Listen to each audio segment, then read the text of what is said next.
So first of all, a warm welcome, I think, to everybody. We have more than 55 people on the call. So that's great.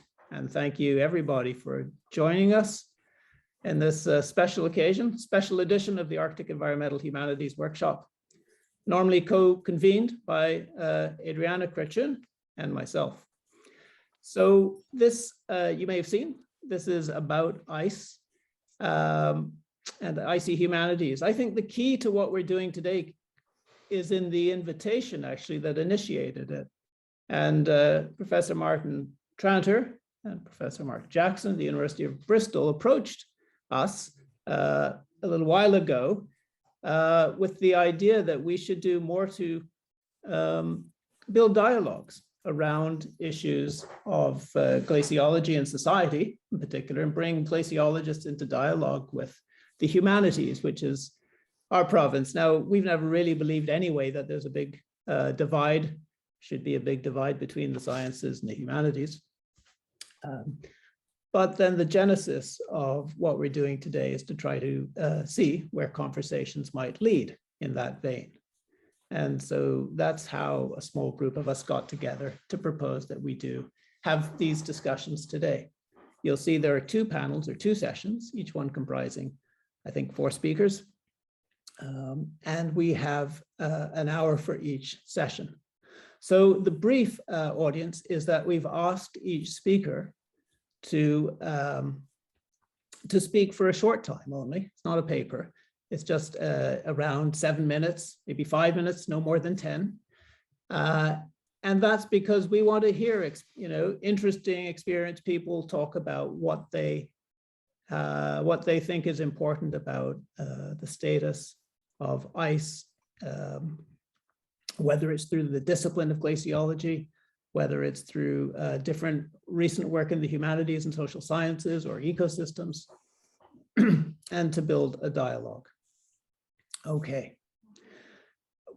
My preliminary remark, of course, is just to say that it's very much a current topic, I guess always has been for glaciologists by definition in the discipline. But I also want to put it out there that at a time in the crisis in the climate emergency, when there are, it seems like almost an accelerating set of more than alarming reports from the IPCC and other expert bodies, including one this week, a kind of now or never announcement really about losing the prospect of 1.5 degrees. It's a good time to think about the framing of how we think about not only climate change, but particularly the substance ice. I think the one thing I want to say just before we start is maybe there's a kind of rehabilitation of the status of ice that has gone on, and others might agree or disagree. But it's certainly true that culturally, in centuries past, ice was often relegated to a kind of waste substance, a kind of unproductive, infertile, useless substance. And there is a really deep irony that at the moment when I think it's kind of being valued in ways and to an extent never before is at the moment, of course, when it's most seems to be in peril, danger of loss. So welcome audience. Many of you in the audience also have written very extensively around issues of ice and the cryosphere. I guess on that note now, I want to start the first session, please. So we have, in no particular order, start with Professor Mia Bennett at the University of Washington, the Department of Geography, experienced human geographer, also working very much with remote sensing and widely traveled, and the author of the Cryopolitics blog. Welcome, Mia. We also have Professor Mark Carey, Professor of Environmental Studies and Geography at the University of Oregon, well known to many or possibly all of us for his many extensive books and writings about glaciers and what it is to live and to have livelihoods and ecosystems that are dependent on glaciers. So Mark's particularly well known in the world of, I guess, the human geography of the cryosphere and the environment. And Mark, it's likewise a very great pleasure to have you with us today. Zachary, Provant joins Mark from the Glacier Lab at the University of Oregon. What a fantastic place that I hope to visit one day, not in the not too distant future. Zachary's a PhD candidate in environmental studies, really interested in the risks of avalanches and floods, does a lot of field work in Alaska, around Juneau, I think, and yes, is a very avid backpacker and spends a lot of time in the field. So welcome to you also, Zach. The artist, Siobhan MacDonald, is unfortunately ill. I know Siobhan very well, and she's really sad that she can't be with us this evening. So in her place, we have very kindly Adriana Craciun, my co-convener, has offered to step in. Adriana, many of you will know her work as Emma McLaughlin Metcalf Chair at Boston University. She's a professor of literary history and much besides, writing very extensively about the Arctic. So that's our interdisciplinary panel for session 1. And I would like to invite any one of you to begin, but perhaps it would be very nice if Mark, perhaps if you were to open for us, please. Thanks, Michael, very much. I'm happy to go first. Mia, I just want to check, since we were listed in a different order, I don't mean to be stepping in front if you would rather go first. So no, please go ahead. Thank you. Okay. Thanks again, Michael, for the framing and introduction, and to both you and Adriana for the invitation to be here. And thanks all of you for attending. This is a great opportunity to be able to have these broader conversations. So I really appreciate that. I think my goal, since we only have a few minutes just to frame some things, would be to give a quick anecdote piece of a book that I'm currently writing about icebergs in society in the North Atlantic. So I'm just going to talk about that and use that then quickly to open up a bit more of what I see are some of the common framings that are happening with icy humanities and some directions that we could go in for the future, some needs that I might see. So that would be my structure here. So I'm writing about this case, and there's I think an individual example that comes up, which is in late March of 2017, near the oil drilling platform, the Sea Rose, off the coast of Newfoundland.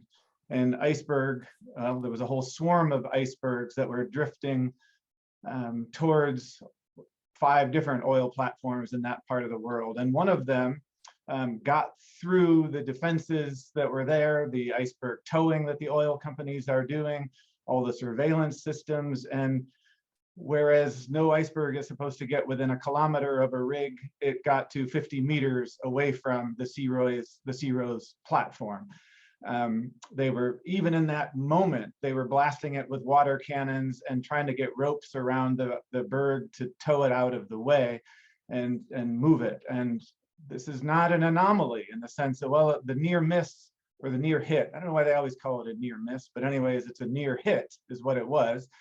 That was anomalous, but icebergs off the coast of Newfoundland, Greenland icebergs that drift there. We've all heard of the Titanic. We know this is a process that happens every year. Average about 450 icebergs come through that area, but there can be up to 2,000 a year in the iceberg season. So the oil companies, several that have been there since the early 1970s, drilling for oil, have had to do quite a bit of surveillance and movement sometimes of these icebergs and keeping them out of the path so that they can extract the oil and sell it, so that we can burn more fossil fuels and melt more icebergs that come off the coast of Greenland, so that they'll have to tow more. It's this crazy cycle, although anybody who knows about iceberg drift knows that it's not such an easy relationship, that there's many factors that influence how many icebergs and what kind of icebergs come from Greenland down to Newfoundland. But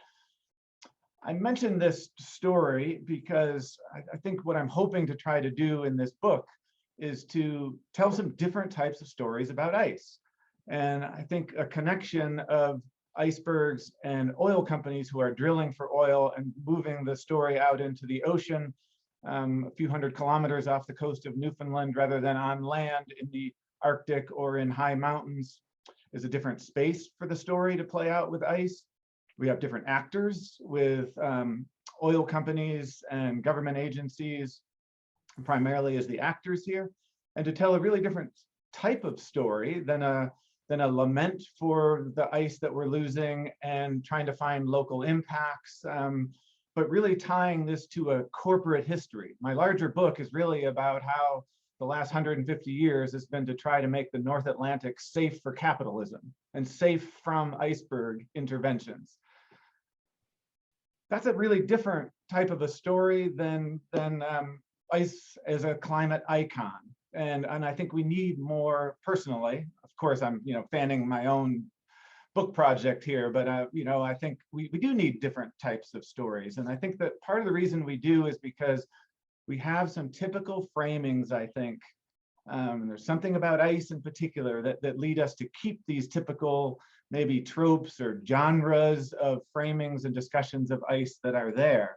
And I think those fall into a few different categories. First of all, I think the visibility of ice leads us to focus on the ice. And we often miss the societal dimensions some, and we're so focused on the visibility of it and the clear retreat of glaciers that's what we're focused on, this loss and the change in that particular place and that particular space. So I do think that the visibility and that iconic status almost restricts us in what we're viewing. I think that leads to another one, which is loss, and we're overly focused on loss, although of course I'm not trying to say that it's not a problem that glaciers are shrinking, but I think we're quite focused on that, and it often leads to much more of a nostalgic view of the past, and Zach, I think, is going to talk about this, rather than clear and concrete things that are happening.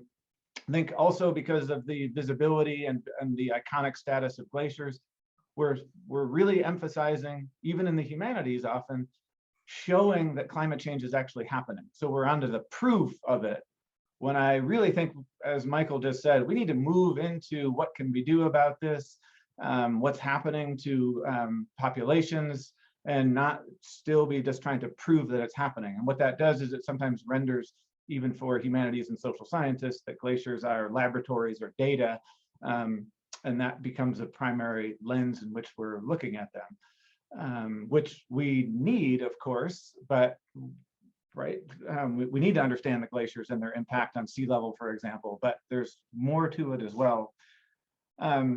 There's certain places and spaces where glaciers tend to be, and that I think leads to the same old stories of adventure tourism, heroic conquests, imperialism of the Arctic, mountaineering, heroic, manly type of sense of things. And that baggage, I think, often gets pulled into how we're talking about and framing glaciers and ice loss and the romanticization of studying them with heroic individuals who are going to save the day with their work on ice. And then the last point I would make is that I think sometimes we're missing, as a result of that, sometimes we focus on what glaciers show rather than exactly who's impacted. We talk about broad swaths of population, people inundated by sea level rise, people affected in mountain regions, but we're really missing a lot of the inequality of ice and the environmental justice pieces of exactly which populations are affected and who isn't, and contextualizing those within histories of imperialism, racism, misogyny, and these larger histories like that I think are often missing. Again, it often comes back to the big story of glaciers being visible. And, so at the end of the day, we're often missing links to the fossil fuel industry, to the politics of corporations who are leading to political stagnation and having us do nothing, greed and selfishness, all those go away. And I get that attribution is tricky, but we're still missing, I think, a lot of where the climate change literature actually is, with those stories of environmental injustices and corporate greed and political stagnation and inaction. That could be tied more to glaciers. So thanks very much. Thank you, Mark. might be a good seg into some of your work. Mia, would you like to go next? Sure, thank you. I actually prepared some slides. Thanks, Mark, for those really fascinating remarks, and I'll try and tie in a little bit, but I think more so I'll talk a little bit about my recent encounters with ice. And I'll start by kind of explaining, why I study the Arctic. People often ask me that since I'm from California. I suppose the answer is that I've just long been drawn to ice. It's something that didn't occur naturally in the city where I grew up, San Francisco.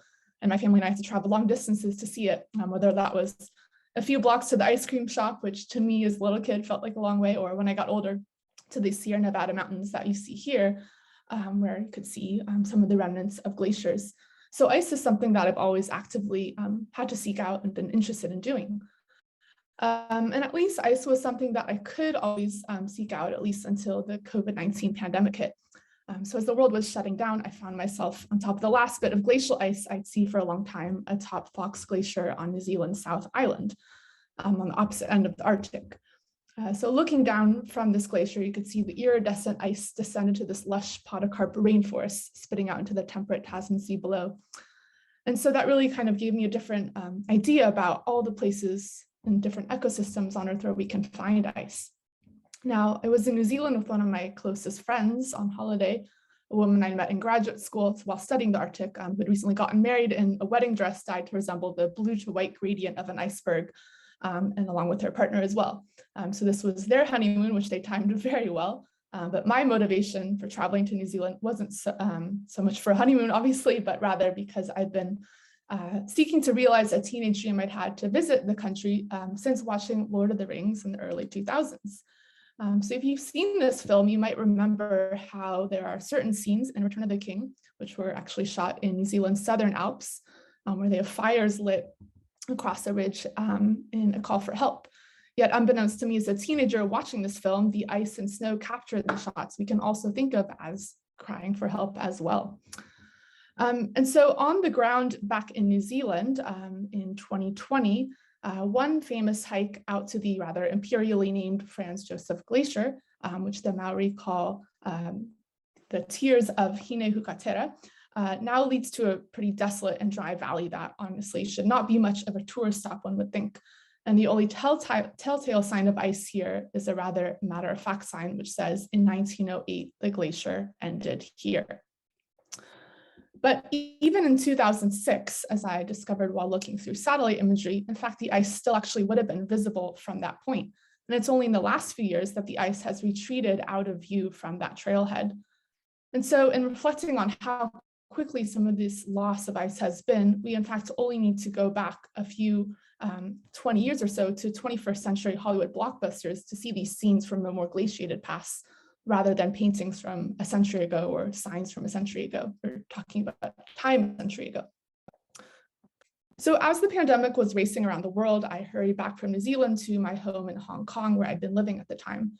And for the next 15 months, I was unable to leave the subtropics and thought that I wouldn't be able to really see any kind of ice. But gradually learned to see the fingers of icy worlds extending all around me.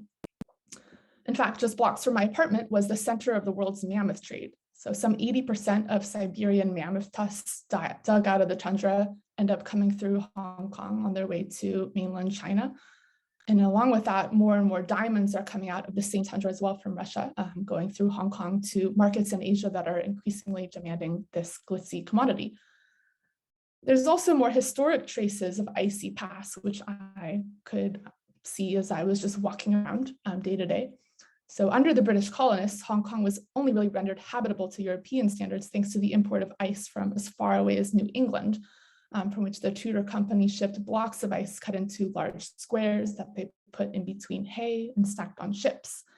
And so that ice was brought to Hong Kong and stored in this building you see on the top right, which is now an arts club and the Foreign Correspondence Club.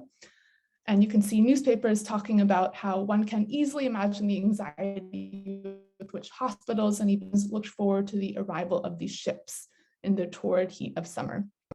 So this North American ice was brought halfway around the world and imported to Asia until the end of the 1890s, pulled up by Chinese laborers up Ice House Street to this building, which was owned by a British company, Dairy Farm, which coincidentally would later turn into a conglomerate that now owns one of the biggest brands from an Arctic country, Sweden's IKEA, their outlets in Hong Kong and Taiwan at least. So that ice trade ended in the late 1900s once ammonia compression refrigeration techniques were developed and brought to Hong Kong, instantly producing new artificial ice for sweltering locales while their emissions incrementally roasted the natural ice at the poles thousands of kilometers away. Now, perhaps where I was most surprised by the imprint of colder cultures was in Hong Kong's cha chaan tangs, these restaurants, kind of diner-like restaurants where you can actually find borscht being served. This dish was brought by the thousands of Russian emigres who arrived in Hong Kong in the 1940s and 50s, having fled the revolution in China. In fact, these were refugees twice over, for most had found themselves in China after having fled the Russian Revolution following 1919, settling in cities like Harbin, Beijing, and Shanghai. So forced out from their adopted homes during the Chinese Revolution in 1949, many found their way to Hong Kong, where they started restaurants or bakeries, bringing borscht to these places. And where actually many would make special orders to Dairy Farm, the company I mentioned before, for Russian cheese curds for holidays, for instance. So in the absence of cold temperatures, their traditional foods too relied on refrigeration techniques. So pelmeni, these small Siberian dumplings, for instance, used to be buried in ice for preservation back home, and now they were using ice manufactured in Hong Kong. So here I was eating my borscht, which should be said doesn't taste anything like traditional borscht anymore. But I was thinking about kind of how these so-called white Russians, due to their allegiances during the revolution, had ended up thousands of miles away from their homes. But now, as I speak to you from Seattle, thinking about putting together this talk in the present moment and looking back on the moment through the lens of IC humanities, I see even more cycles start to repeat themselves. So not to kind of end on the note of the hero, as Mark was cautioning us not to do, but yet one individual who did play an important role in resettling the millions of people displaced during the tumultuous 20th century was Fridtjof Nansen, the Norwegian explorer who, among many accomplishments, was the first Westerner to cross Greenland on skis. So in 1921, following the years of World War I and the Russian Revolution, the League of Nations had appointed him as High Commissioner for Russian refugees during the events that first sent the White Russians to China. And he invented the Nansen passport, which helped give displaced people the documentation they needed to begin a new life somewhere. A century later, millions of refugees are now forced out of their homes on the run again. And so I think in reflecting on the IC humanities, it's not only worth thinking about the ice, which we seem to be fast losing, but about humanity as well. And let us hope that we do not lose that too. So I will end it there, and thank you. Thank you. Thanks very much, Mia. It was a very good links with Mark's talk, very interesting and a great insight into Hong Kong as a prism for many of the things that interest us. Zach, could I invite you to take up the mic next? Sure, yeah, absolutely. I also have, I think, 3 slides I'll share. I'm gonna spend this time talking about a project I've been working on sort of the birth of a fairly new event called a glacier funeral. And I'm hoping that this example of glacier funerals displays the way that the environmental humanities and maybe the IC humanities in particular, how they can examine the role of newly emerging climate events and kind of these broader climate narratives. So in 2019, Iceland hosted the world's kind of most famous glacier funeral for the death of the Öktökull glacier in Western Iceland. There's a plaque mounted kind of to the site where the glacier used to be that reads, "This monument is to acknowledge that we know what is happening and what needs to be done." And that plaque kind of speaks to future generations by saying, "Only you know if we did it."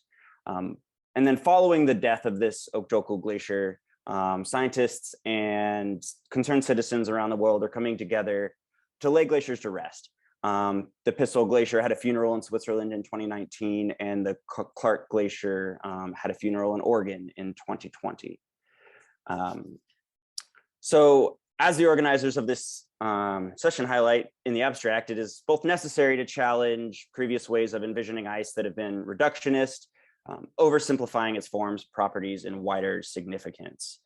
And as I mentioned, hopefully this example of glacier funerals can kind of give some insights into that. So I'm a member of the Glacier Lab, which is led by Professor Mark Carey. And the Glacier Lab's an interdisciplinary group of undergraduates, graduate students, postdocs, and faculty from a number of different disciplines that come together to study the human dimensions of the cryosphere. And the more we learned about these glacier funerals, the more questions we started asking. And this has led to kind of the start of the project and some of the themes I'm going to talk about now. So I kind of sifted through this lengthy collaborative Google Doc that we created and pulled out two of the main themes that that we've been talking about and that I've been seeing.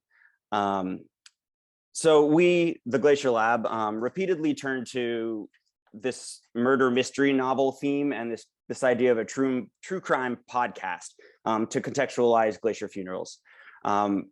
You know, if these funerals are anthropomorphizing glaciers by giving them glacier deaths, which is actually now kind of the scientifically adopted term for disappearing glaciers, it also raises questions about what catching the killer could potentially look like. And within this frame, finding that glacier murder could be considered holding responsible the largest emitters of carbon dioxide and other greenhouse gases. Yet when you look at the speeches and the media surrounding these glacier funerals, you typically find tones of climate melancholia or mourning or this impending universal emergency or catastrophe, rather than a focus on accountability or responsibility. So climate melancholia or eco-grief or climate anxiety represents, you know, the tone seen in these funerals, and the funeral organizers and news writers sort of offer the funerals as a way to cope with the reality of melting glaciers. However, studies in psychology and sociology on climate anxiety show that climate change is a kind of an overwhelming or discouraging or disheartening concept when taken on its own. So when glacier funerals focus on this kind of broad idea of closure and mourning, rather than targeted and actionable accountability, they actually might be contributing to what I have here as the paralysis of climate activism and climate action. The other thing I wanted, the kind of other main theme I wanted to talk about was this idea of lost chance tourism. And last chance tourism is driven by the desire to visit landscapes before they disappear, and it's exploded in recent decades. People are often worried about the effects of global climate change, so they fly to Alaska to see melters or tropical islands before they are completely submerged. Tourism agencies capitalize on this, of course, promoting people to visit places before it's too late, encouraging visitors to fly all over to see landscapes they may never see again. Of course, it's easy for all of us to see the irony in all of this. The global travel to visit far-off locations only contributes more carbon dioxide emissions and exacerbates the rate at which the environments are affected by climate change. So the global emergence of these glacier funerals then exemplifies kind of what I call this lost chance tourism. You know, they're kind of the next step in that last chance tourism market. And of course, this travel from all over the world to visit glacier funerals, or as kind of I called it, the lost chance tourism, it produces the same impacts as last chance tourism, and perhaps even more ironically, as glacier funerals are designed to mourn the loss of glaciers while simultaneously producing carbon emissions. So even if the words of glacier funerals did call for specific climate action, the story told by this heightened media attention kind of implicitly screams, go visit the remaining glaciers, or perhaps join us for the next glacier funeral. So just to wrap things up, the point I'm hoping to make here is that these glacier funerals are affecting both the glaciers themselves, as I mentioned here with the lost chance tourism, but they're also affecting the way we think about and frame climate activism and climate action moving forward.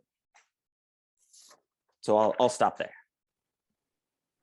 Zach, thank you very much. That was very fascinating, and yeah, many thoughts for us to return to.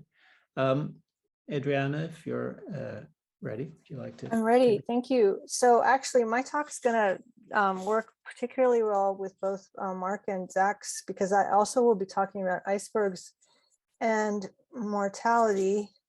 So my main point is that this dialogue that we're having today between the humanities and glaciology has a very long history that has been happening for centuries already, because the cultural, spiritual, biological, and political dimensions of ice have always been part of why and how people are curious about ice. So I want to draw on a deep and wide, in terms of discipline, history of icy humanities. And I want to look particularly at icebergs because I only have 5 minutes.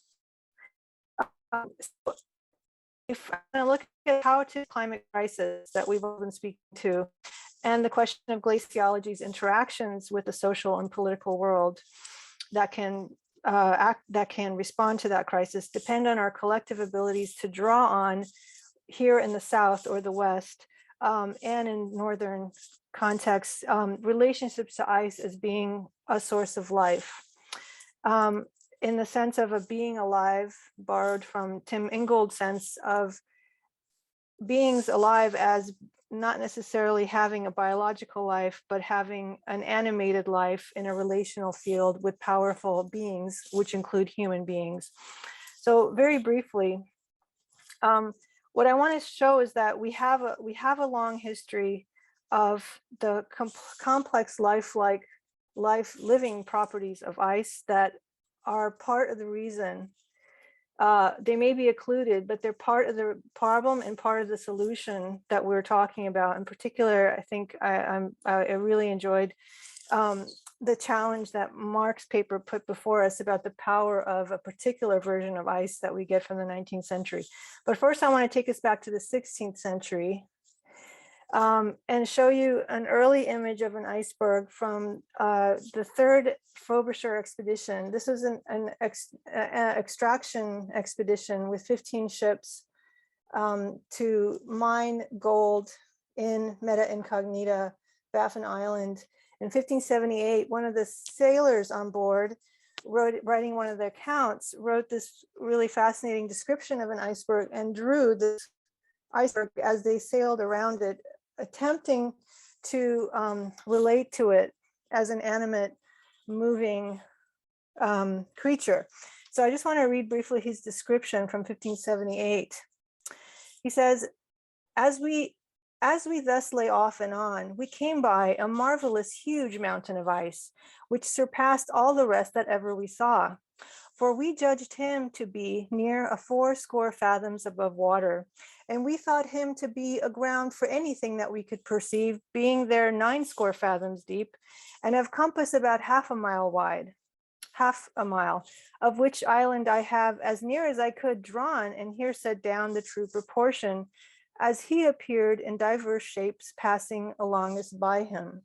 So it's kind of an astonishing description, because not only is this iceberg having a distinct individual identity, he has a gender. And what I love about it is that this is a person who's a sailor and a merchant. He's not an artist, he's not a philosopher, but he's struggling with the instruments that he has, which are the pen. He's drawing an original drawing. He's obviously not an artist, but he's struggling with his senses and his instruments, language, visual and verbal, to try to relate to this thing, this iceberg that's moving, and he's moving at the same time, and they're trying to sail the ship around the iceberg. So you get a really powerful sense of both the iconic power of the visibility of the iceberg, because those shapes, as he's sailing, he's giving us 4 elevations, as it were, will become part of the taxonomy of bergs for sure. But for him, it's really more of a process of struggling to understand and relate to, with a sense of his own limitations. And it's a very vital iceberg that we have in a very extractive, very merchant focused publication. So I think there are many other examples going back of the complexity of responses to ice in the West and in the South that are not just reductively, not just reductive. There's a much longer history also of not only are individual icebergs alive, but ice itself, there's a discourse of it having, glaciers in particular, but also icebergs, having an accumulated ongoing lifetime that people knew. Early modern 17th century, 16th century thought of them as growing. And the question was, how old are they? Because are they growing from the beginning of time as they understood it? Do they have an end? They're not static. They're, in a sense, they have an indeterminate growth. And that leads into this possibility that exists going back centuries, that they are, in a sense, alive. And if something is alive, then it could have a biography. And what you get in the 19th century is the emergence of a genre of biography that is part of the romanticization, iconic gravitational field that is this particular version of heroic responses to ice that Mark was talking about, that that I wrote extensively about in my book. But this is the famous painting by Church of the icebergs. When Church, from the 1861, when Church sailed on a tour looking for icebergs to paint, he sailed with this poet named Noble, and he and Noble traveled together. Noble wrote about the icebergs and about their hunt for icebergs, and Church painted icebergs. In Noble's description of After Icebergs with a Painter, he describes it, the iceberg, he gives a story of the life history of an iceberg, and he describes it also in this very vitalist way. He says, there are forces, motions, and forms, voices, beauties, and a sentiment which escape the touch of science and are scarcely caught by the subtle poetic mind. Icebergs, to the imaginative soul, have a kind of individuality and life. And that particular life for him is a very animalized life, zoocentric life. He says, icebergs, they palpitate, they murmur, they appear to advance bodily with a slightly increasing inclination toward you. So it is anthropomorphic, it is zoocentric, but it is nonetheless part of our, it's an inescapable force in our particular moment, because they're imagining the birth, life, and death of an iceberg long before we are. So the fascinating history of contemporary glacier funerals is part of the story too. But it's a much longer story. So in a sense, it's not just we're not the first to contemplate the idea of having a death, and that idea of that death being tied to the potential death of the planet. Because if the ice theoretically has been growing since the beginning of creation, then perhaps the end of the ice is the end of life on Earth. And that too has a longer history for everyone. I'll skip through the Church, not important here. But the third context, of course, of ice as a vital force is from the people who live in the cryosphere, and the instruments of knowledge that Inuit people have created to relate to ice, of course, are unparalleled. From Baffin Island, this is a list of particular kinds of icebergs that have one word to describe them in Inuktitut, which I take from this wonderful book, The Meaning of Ice, People and Sea Ice in 3 Arctic Communities, which I highly recommend as a popularizing text to share with students. It's inexpensive, it's really beautifully produced, and I learned much from it. So that's my main point, is that there's a longer and broader history. And I think that all of these papers really point to that and look forward to the conversation. I'll stop sharing there. Thank you, Adriana.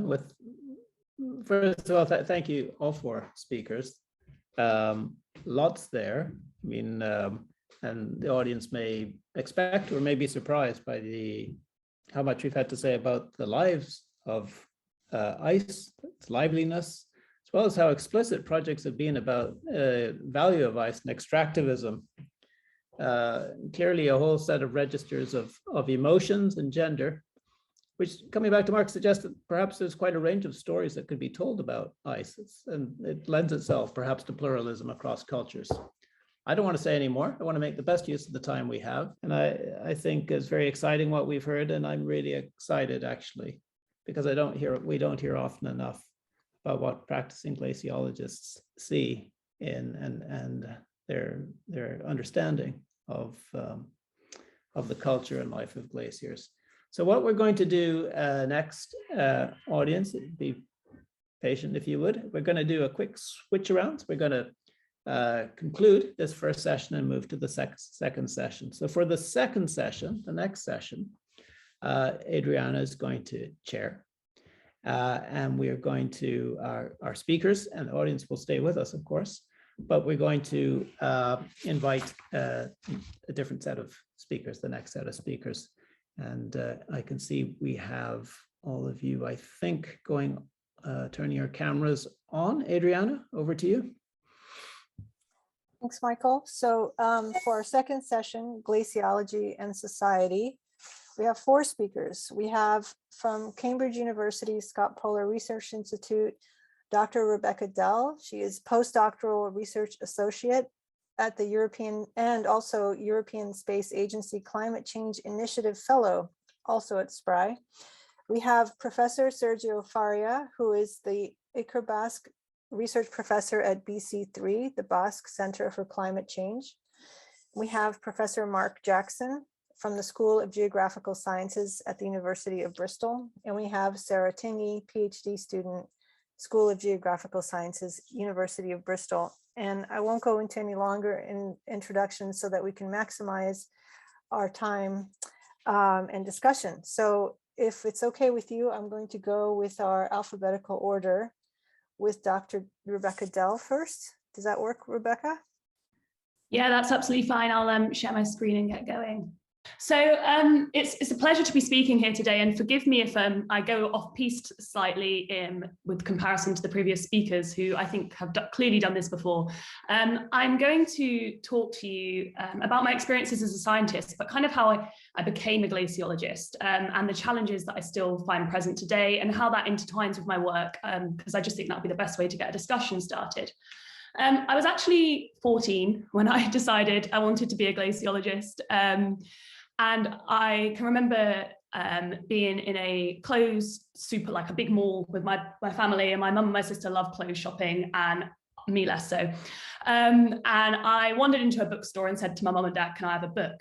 And they were like, yeah, of course. Like, what parent says you can't have a book? And it's obviously a place of privilege for that to be the case. But I wandered around, and this book that you can see in front of us now really captured my eye, and it just said Antarctica. And before this, I didn't know much about Antarctica. I was state educated in North London and then Stoke-on-Trent, so quite a modest education background at this point. And I picked it up and just read the first few pages, and I was instantly completely encapsulated. So my parents bought me the book, and I went home, and I reckon I read it immediately from memory. And then I read it again, and I read it again, and I highlighted my favorite bits, and I bookmarked my favorite bits. But whilst the science definitely got me from the get-go, because I think I was born a scientist, I like straightforward answers. I like looking for very neat definitions. The thing that actually really got me about this book were the people.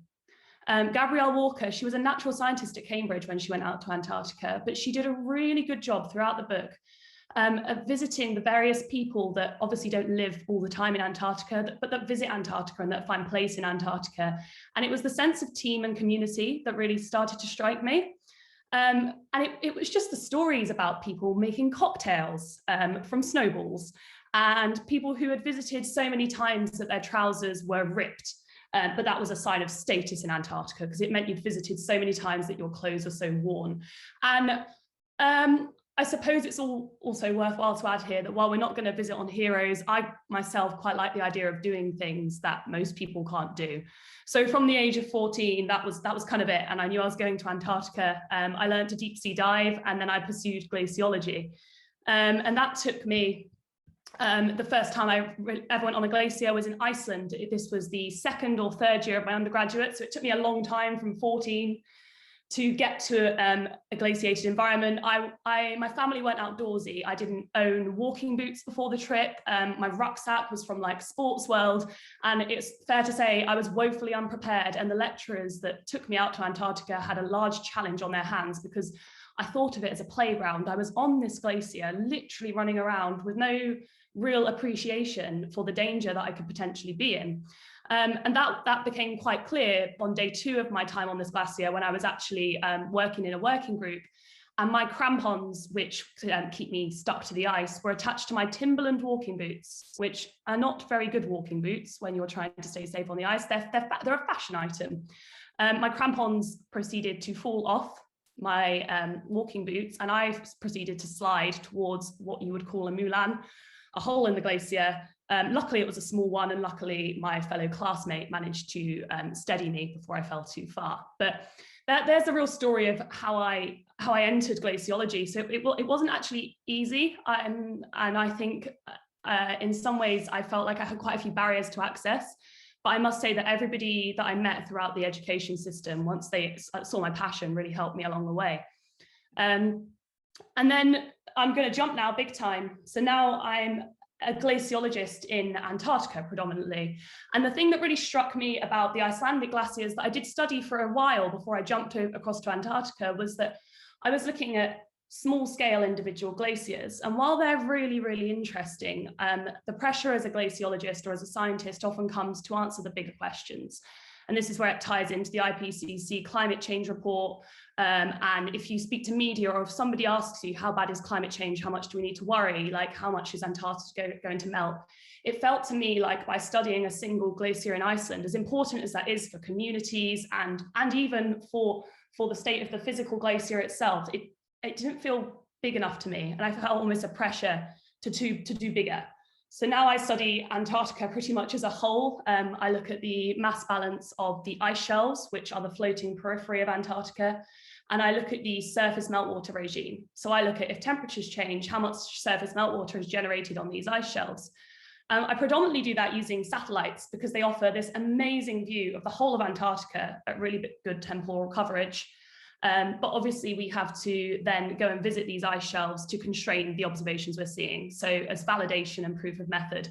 And that was something that obviously, as I said at the beginning, I'd been dreaming of since 14. And the only reason I got to do this trip was because unfortunately a colleague of mine was unable to go herself. But she offered me the opportunity and I jumped at it. But it was actually while I was out on that trip in Antarctica that, and this was only in the last year, that I've become more acutely aware of almost the pressures that scientists are under, or this is how it feels to me as a young scientist, to be 100% right. And this is where it kind of ties into Mark was saying, how do scientists feel, or how do glaciologists feel about the stories that we tell about the death of the glacier and the life of a glacier? And honestly, I feel good about it. I think a story and a narrative that connects people and places to the science that we're seeing, I think that's really powerful. And that's something that as scientists often we like, if we're really honest, it's not all scientists are able to communicate effectively. We have very specific skill set, and it's very hard sometimes to take the equations that we're seeing, and that people are really talented at doing the numbers, but they struggle to put that into words. So these stories offer a way to connect various people throughout society. So while I think that's important, I think within science, there's also a fear of, by telling stories, spreading disinformation. And that really struck me when I saw The Trick on the BBC, which was about the ClimateGate scandal. And I actually had to turn it off about 3/4 of the way through, because it was making me anxious that one day I would accidentally be penalized for spreading misinformation about science. So that's just, I guess, a thought for the future as to why maybe scientists hold back from telling stories. And it actually makes me very careful about even the content I share on social media, so Twitter and Instagram, which I do a lot of that. I'm a young woman and I love sharing my messages that way, but I now have to really think about what I'm saying and how I'm saying it. So this is just the field site in Antarctica, and you can see we set up some instruments just to dial it back to the science there. And just to bring, I guess, feminism into it a little bit, because Antarctica is still an inherently male space, and I wouldn't be amiss actually to say, and I think Michael would agree with me, that until recently, Scott Polar itself was an inherently male space. It was built on male exploration and you know, the heroic ages. And so I always feel like I'm really grasping for like a sense of females in glaciology and in Antarctica. And this moment for me really encapsulated that we're making progress. And I actually got to fly the plane across Antarctica with 2 other women and no one else on board. So we've got Jen, who was an aircraft mechanic, and I've actually, unfortunately, just in the stress of this presentation, forgotten the pilot's name, but we flew the plane, and it was a good 1.5-hour journey. We had no visibility, and I just really felt like women are really gathering a space in Antarctica for themselves. And I'll end it there, but I hope that opens up a few places for discussion later. Wow, flying the plane, that is so awesome. Okay, thank you. Sérgio Faria. Sérgio? Thank you very much for organizing this event. I think it's great that we are having this discussion, and as most of you know, but I will use this space also to advertise it, that we will continue this event and this discussion in the International Symposium on Ice in a Sustainable Society, which will take place in Bilbao, here, northern Spain, from 5th to 10th of June 2022. So, and there is the link.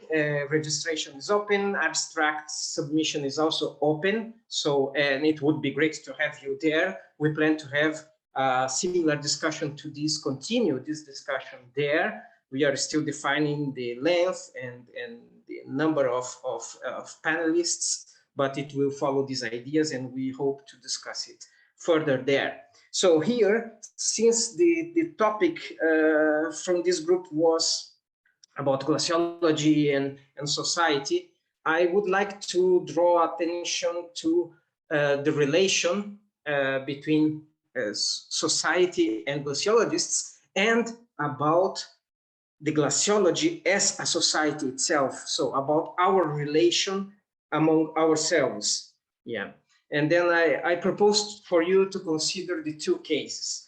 First, consider the case of a scientist, a glaciologist from a rich country, for instance, European country, who goes to top of the mountain to make measurements in the glaciers and so on.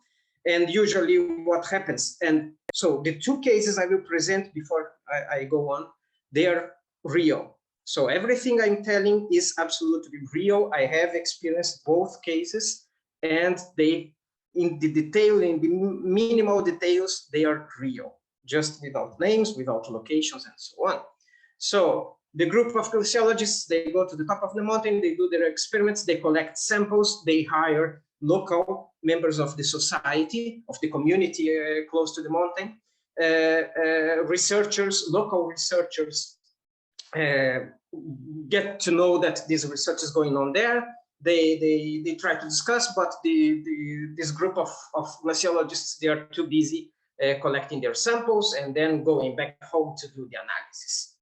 So no interaction at all with the community, no interest for the local knowledge, no interest for the possible hints and ideas and perceptions of not only of the population in general, but also local scientists. You may say, oh, how arrogant. That's the definition of neocolonialism. Yeah, and it is. In a sense, it is. But it happens. Unfortunately, today, it still happens a lot.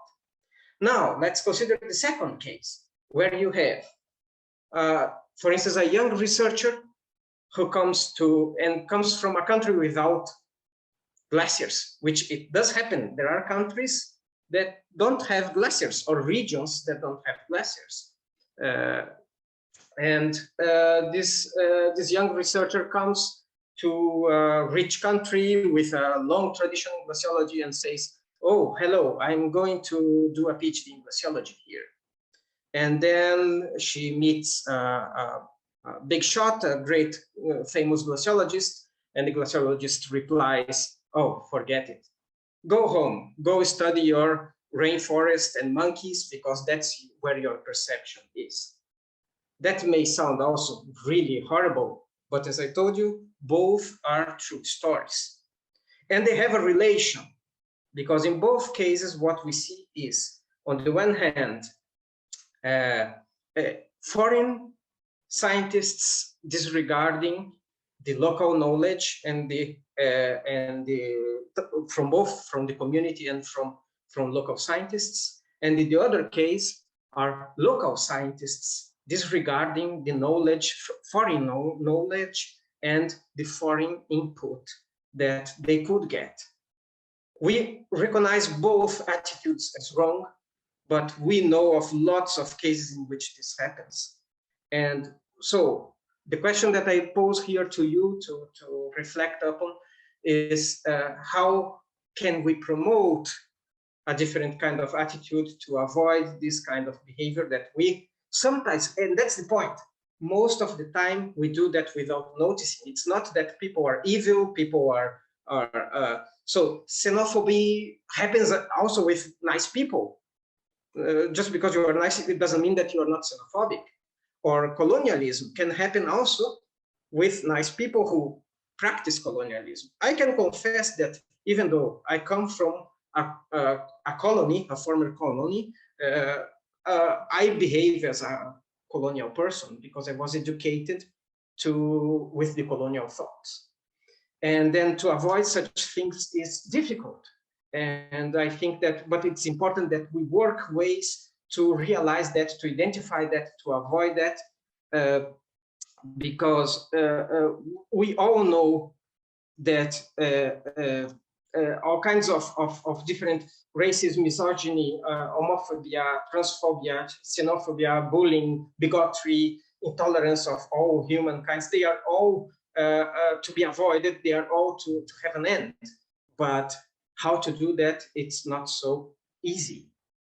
And that's, well, basically my message. We all know that we should share, we should learn and work with local knowledge, traditional knowledge. We know more than ever that it's very important for doing glaciology today.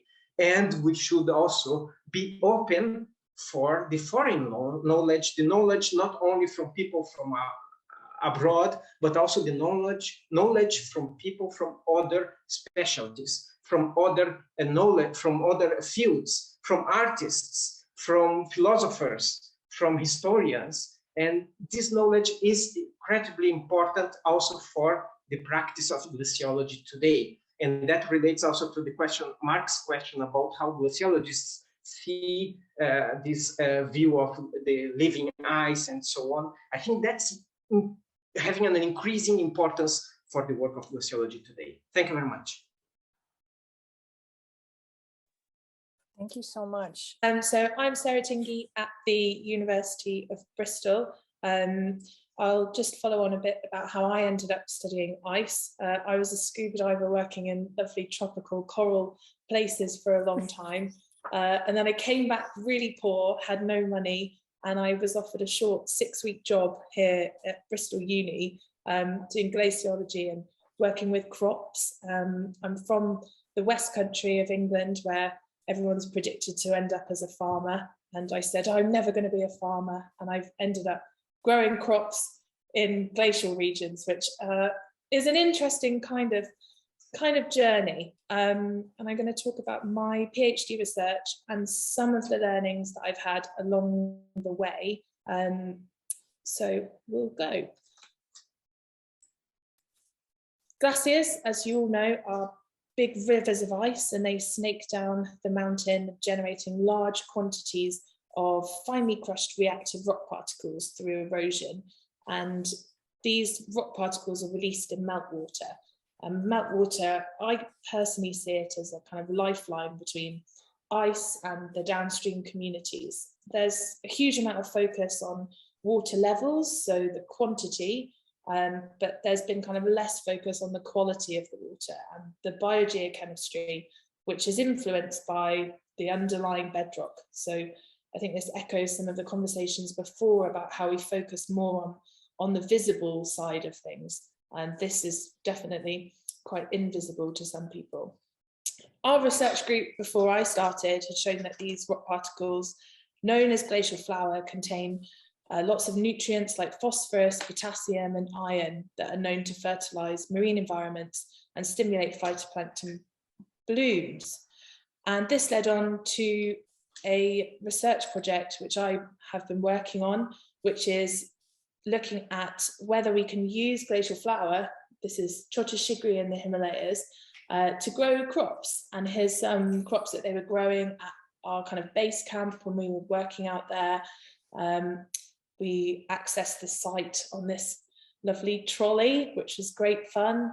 And there's my collaborators for some of the group that I was in.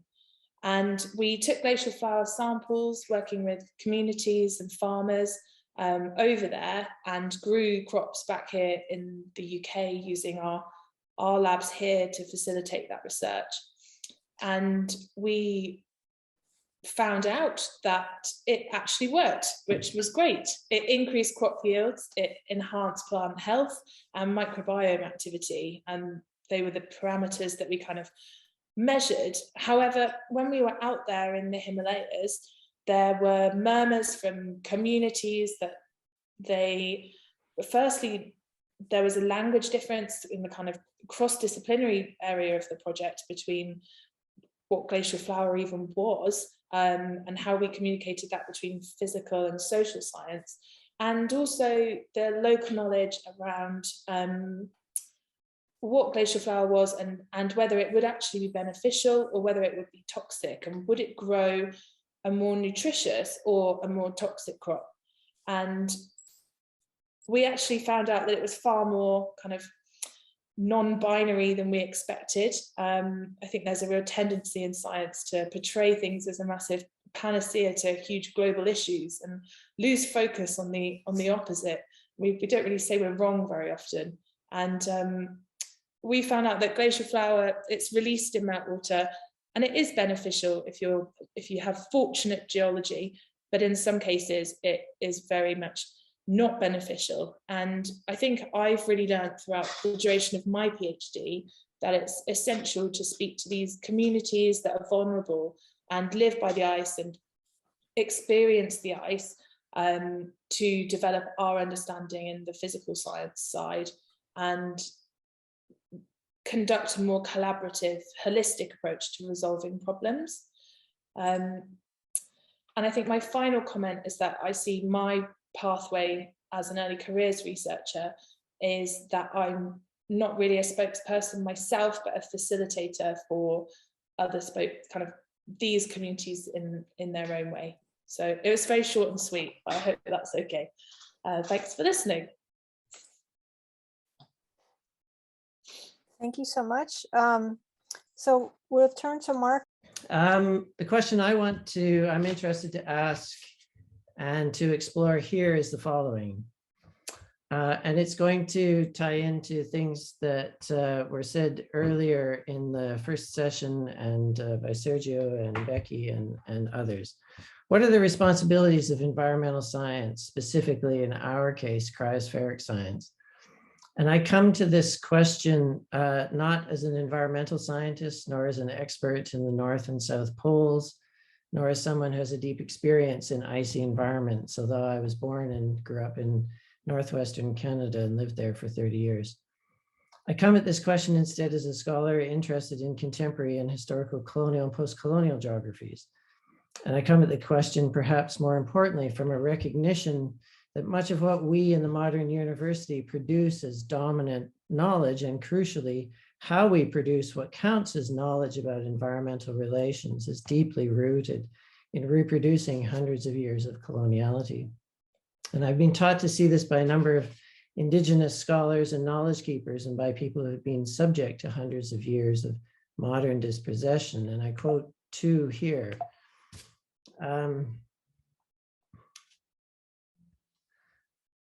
The first are the opening lines from a very famous book, a not very now famous book by Linda Tuiwei Smith, a Maori scholar, on decolonizing research methodologies. And she writes, the term research is inextricably linked to European imperialism and colonialism. And the word itself, research, is probably one of the dirtiest words in the indigenous world's vocabulary. The ways in which scientific research is implicated in the worst excesses of colonialism remains a powerful remembered history for many of the world's colonized peoples. And it's a history that still offends our deepest sense of our humanities. Very famous quote from this book. The second comes from a more recent policy document produced by the Inuit Tapiriit Kanatami, the National Representational Organization, a democratic governance structure for the Inuit peoples of Canada, most of whom live in what's today referred to as the Inuit Nunangat. And the 2018 document titled National Inuit Strategy on Research opens with a similar claim to that of Smith. Research, it claims, has largely functioned as a tool of colonialism. From its earliest scientific forays, colonialism and dehumanization continue to be reflected in current approaches to research governance, funding, policies, and practices. The dominant current approach to scientific research practice and the mode objected to by indigenous worlds is a process many critical social scientists refer to today as extractivists, as Michael has suggested. Extractivism is a complex geopolitical, economic, and social process, but it basically boils down to commoditizing land and people. That is, turning land into a resource, whether it be minerals or data, removing it to a site of accumulation and using that accumulation to enhance private benefit, control, and power. Extractivism began in the very first moments of modern European contact with those who lived in the icy environments of what is referred to today as the North, and a short story that actually Adriana presaged for us. On Priory Road, on the outskirts of Dartford in East London, just behind the parking lot to a B&Q DIY megastore, is a stone wall. And the wall is made of several types of stone, but amongst them are several tons of black amphibolite, which come from 16th century Arctic surface mines in what today is called Frobisher Bay. The stone was removed from Frobisher Bay by 3 separate voyages between 1576 and 78 by Sir Martin Frobisher, the first English and amongst the first European adventurers to search for the Northwest Passage. On his first voyage in 1576, repelled by ice, Frobisher also found what he thought was gold on the rock of Baffin Island. Quickly giving up the idea of the Northwest Passage, whose ice proved impassable, he returned to Bristol, where I live, with 3 captured Inuit people, subsequently mounting 2 further expeditions for mineral ore in 1577 and 1578. The smelters specially built in Dartford proved the ore to be fool's gold. Frobisher's speculative mining endeavor failed its backing joint stock company, the company of what was called the Company of Cathay, Cathay being an early modern word for China and metonym for imperial wealth. And the Cathay Company was bankrupted, and Frobisher entered the sea wars in defense of England against Irish rebellion and Spanish imperialism. So from the earliest modern encounters in the North, then, land was configured by modern Europeans as a site for extracting value.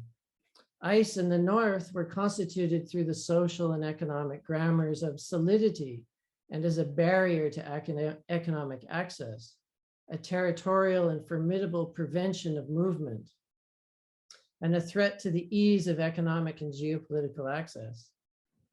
One organizing lens of ice's modern mythography became that of the obstacle to such land. Terra firma was the worth against which ice became figured as empty, a wilderness, whose people were similarly devalued. Land relations thus became imagined in ways that aligned and promoted colonial and settler goals.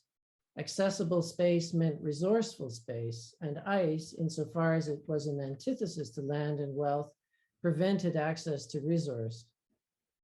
Land and its wider constitutive relations became separated from one another according to a framing for particular modern social, economic, and epistemic ends: objectification, valuation, and control. And today, ice's disappearance is proving these 500-year-old colonial framings of land. And so one of the questions I'm interested to ask is, are dominant scientific approaches to ice actually ones that are representative of approaches to modern land? And maybe with a new figuration of ice, glaciology might, or cryospheric science or environmental science might be able to approach ice in a different way than that's being framed through land. So compare this modern colonial framing to Inuit conceptions of land. Inuktitut has two basic terms for land, Sila and Nuna. I refer here to Louis-Jacques Doré's recent book, Words of the Inuit, a semantic stroll through Northern culture. Sila, Doré writes, names the force regulating the function of the entire cosmos. It refers to the outside world and its climactic conditions. In other words, regulated externality, both tangible and intangible, visible and invisible, mental and physical. Humans too are regulated by Sila. So too ice and snow, of which there are several terms, although not 100, more like 7 for snow and 5 for ice. Ice and snow belong to the cyclical domains of Sila. Nuna, on the other hand, refers to dry, solid ground and translates as earth. Nuna are those areas inhabited by humans, hence Nunavut, the name Inuit give in Canada give to their land, or Kalalit Nunat, the people of Greenland. Important, however, is the recognition that Sila and Nuna are two basic elements of relational co-constitution. The environment is each, Sila void, ethereal, Nuna firm and solid, ice and snow coming and going, the domain of the former, earth, the ever-present of growth and death, the domain of Nuna. Both relationally co-constitute one another. As Doré writes, the two basic elements of the global environment, seemingly opposites, are instead complementary. What's important here is that these exist as relations of one another, and together make up the wider sense of land or life. Land, the total co-constitution of living possibility, is about active relations between the material aspects of landscapes and histories. Land is a verb, both a notion and an action, a responsibility. And so the question I began with returns. If research is colonialism and a dirty word because it reproduces Frobisher's extractivist legacy, arrive, remove, profit, either in monetary capital or cultural capital, how can it work instead to reframe itself to the verb of land?